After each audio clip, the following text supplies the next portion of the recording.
We are going to be discussing one of the hottest debates of all time.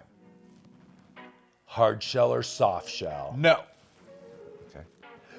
Big Mac versus Whopper? No. Josh or John? Wait, what?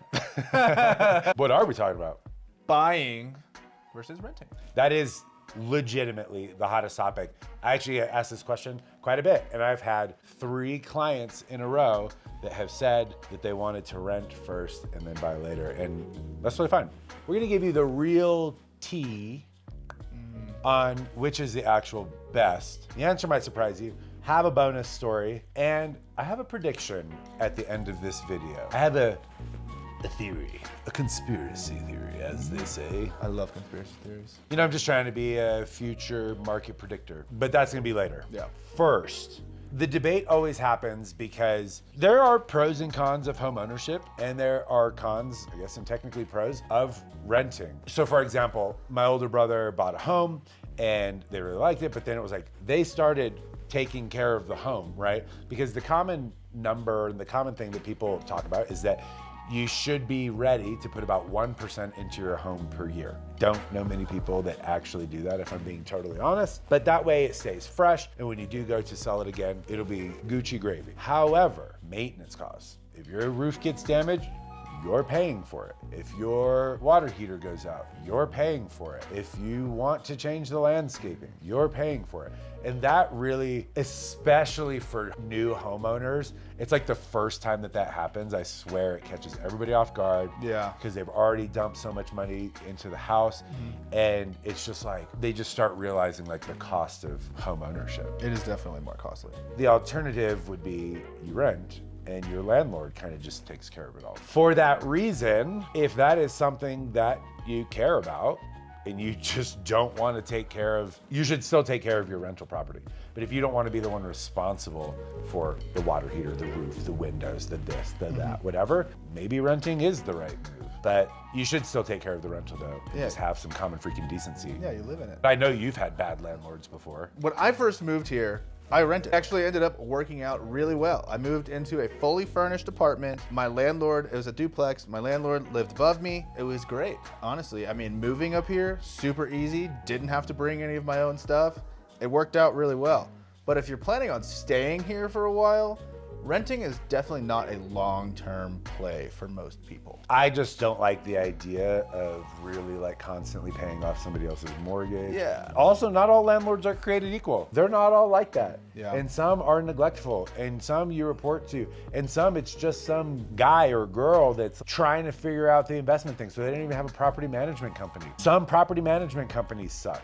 Really, all that to say is I think you risk it a little bit for the biscuit. Generally speaking, the idea is that you're saving money. In today's market, you are saving money. But at the same time, I've met multiple people. I've had other friends that have moved out here, not really Colorado Springs, but Denver, that they ended up hating it and moved back. Colorado is not for everybody. A lot of people come out here, they can't handle the cold or other things going on in town, and they end up moving back. If moving to Colorado is something that you're just kind of toying around with, then look at renting first. Like You're not gonna catch a lot of realtors probably saying that, but that's just the truth, in my opinion. I've had a couple clients say that, and right now I'm like 50-50, and I'll tell the tale of 2 stories. Not all renting is created equal. So, That's true. do you ever think about renting in an apartment / condo might be a totally different experience than renting a single family home? Yes. So this is a dilemma that I've seen. So had a client move here, and it was just her and her husband. And so they were like, we can totally downsize for a while. And they bopped into an apartment. The nice thing about apartments, even though sometimes they swindle you, most of them actually do shorter leases. They have them available. So I've seen 3-month, I've seen 6-month minimum, and then they switch to month to month. The power of that is if you're thinking, I want to move there, learn the city, and then decide where I'm going to move. Well, if you have a year-long lease in a single family home, because that's what you need, that's not that easy to get out of. It's expensive to get out of too. Now here is story time, because this was the other client that came down and she had said, hey, we want to rent because I don't want to feel rushed. However, they had like a lot more specific because they work from home, got a kid, got a dog. So they had a few more like personal requirements for what they needed, even if it was going to be quote unquote short term. When you're looking at single family homes, they basically didn't exist. There was nothing shorter than 12 months. So then they ended up getting into an apartment with a 3-month lease, and now it's like the pressure's on, which is its own set of problems when you're looking for a house. When there's like too much pressure. So you have to take that into consideration as well. Most lease breaks are kind of a pain, and they'll batter your wallet. Most single family homes, it's like you pay off the remainder of the lease. Well, if you move here and you think that you're gonna buy a house in 6 months, that's 6 months of a lease that you have to cover. Or they'll make it that you have to pay until they refill it. But I will address that one a little bit later in my bonus prediction. It's just not all the same. So whatever your needs are for both your family and the size and the location, that's one part of it. But also, if you are looking to do it short term, you're gonna pay a little bit more for month to month. Okay, so you pay $200 or $300 more, but you don't have to pay, a 6-month lease break. I think the risk is worth the squeeze. That sounds right. I'll go with it. But anyways, I mean, buying versus renting as far as like what your monthly payments are gonna be. So average rent in Colorado Springs is right around $2,300, $2,500 in that range. And then let's say you're going to buy a house here in Colorado Springs. Our median home price is right around $475 right now. With rates where they're at, right around 6.9, you're gonna be paying about $3,700 a month, $3,500 a month. Yeah. Plus closing costs, down payment. It's a lot at first. Like, there's a little sticker shock there. But compared to renting, you're putting money into your bottom line. You're not just giving money away to somebody else, right? I mean, technically you're just giving away money to the bank because amortization schedules. Yeah, that's true. They have increased, and then they kind of pulled back a little bit because there's getting a little bit more saturation. But renting right now for the same like level or price point, it's definitely going to be cheaper to rent. No question about it. But then it's almost like this game of like, well, is it ever going to be cheaper to buy again? Most people will say yes, but it's not a terrible idea. It's just it's a pretty terrible experience. Yeah. Tell us about your experience. You've been talking about this recently. Man, this client moves in and she was the one that was like, we're gonna rent for a long time. So we start looking at single family home rentals and we're driving around looking at them. It's a nightmare. Every home that you go look at is managed by a different rental company. Some are national level. Some are just Dave down the street who's got a bunch of rental properties. Some are like pretty big establishments, have 1,500 doors plus. And then some is just a guy. And like you're calling his cell phone number, which actually I did. He didn't answer. He called me back. He goes, hello, who's this? And I was like, this is Kyle. Who's this? Well, you called me. I was like, oh, do you happen to be the owner or the landlord of this address? And he goes, yeah. Oh, yeah. And I was like, bro, come on. That was an immediate deal killer. You're already telling me what kind of guy you're gonna be to work with. And then like some of them were just like, you never talk to a person. We went to look at like 7 and we were only able to get into like 2 of them.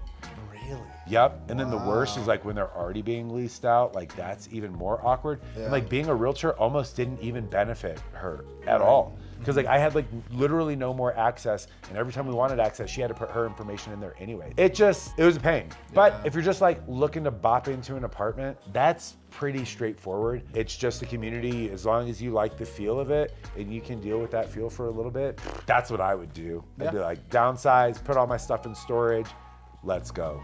Yeah, feel it out a little bit first. Are there any other major bonuses or pros or cons? I mean, which is it? Buying or renting? It's a situation by situation It deal, really freaking depends. Yeah, it worked out well for me. I know other people where renting has just been an absolute nightmare. Here's a piece of advice that I would offer though, is that if you're going to rent under the premise of saving money, ultimately home ownership is the bee's knees. It's the cow's milk. It's the best. A lot of people, they see what they like, okay, they see that number. It was like $2,700 versus $3,700. It's like, okay, maybe they couldn't have afforded that. Anyway, I would really encourage you, save that money that you would have spent, or a portion of that money that you would have spent had you bought at that time, and actually save it. Is it going to equal an enormous amount? I mean, probably not.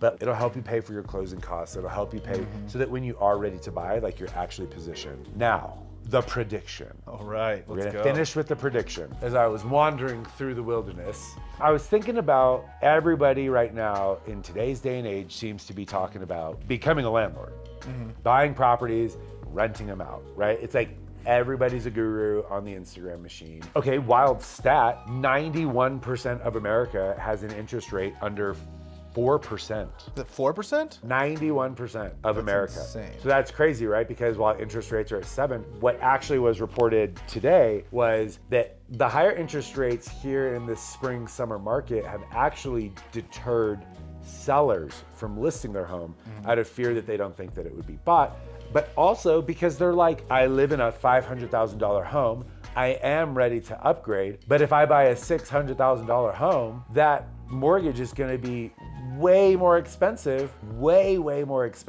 than what they're upgrading from.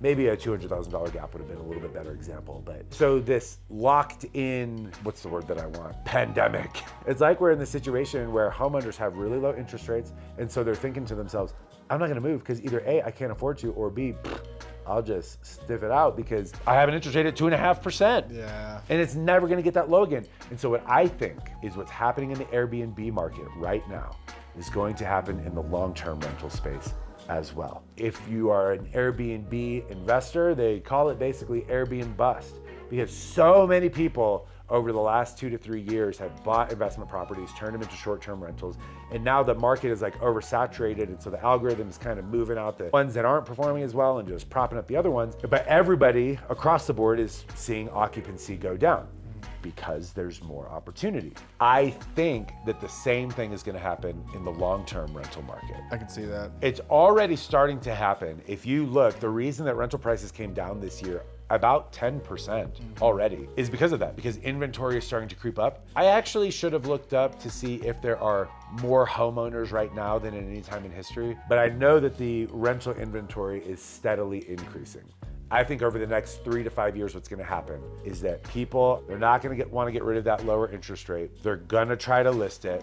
They're gonna move. They're not gonna have the cash reserves to pay for both mortgages at the same time, because the way that lending works is if you're putting a property that you wanna buy a new home and you're gonna rent out, they will calculate the projected income. And so either A, it's gonna cause a lot of foreclosures, or B, it is literally the only way that we fix the inventory problem. And by fix, I mean start to recover it. Yeah. Is that people get forced to sell their homes. What do you think of that? I think you're pretty spot on. Rents have been going down recently. I think they'll stabilize, but they're gonna have to go down. They have to go down. They've Because been there's going gonna down. be, because people are gonna put them on the market. Yeah. I just got a text that was like, new rental price decrease. And I was like, what? They lowered it like $10 because the days on market for the rental properties are going up. The opposite Definitely. is I have rental properties as well, but it's in a much smaller city than Colorado Springs. I had my tenants move out and boom, almost the next day, like the day after we listed it, we already had somebody interested in it because down there, they don't have a rental inventory problem. But here, all the military in and out, all the job turnover, it's a big city, it's growing anyway. I think it's gonna cause a wild disruption in the rental market. I agree. So if you're gonna have tenants, put them on a 2-year lease. Seriously, bro. Well, anything else? No, I think that's pretty good. We'll never pressure you into buying or renting. We just want to make sure that you have the information. Informed clients are the best clients. They're our favorite to work with. It doesn't mean you have to know everything. Please don't act like you do. And I also will not act like I do. But when you're more educated, you're just more comfortable with your decision. Yeah. And it makes the whole process smoother and you're ready. If there's anything that we can do to help you prepare, first, hit the subscribe button, please. We love you. Also reach out. Our information is down below. You can reach us. We're the guys there answer the phone. We know everything there is to know about Colorado Springs, literally everything. And we're still learning each and every day. Love you. Bye.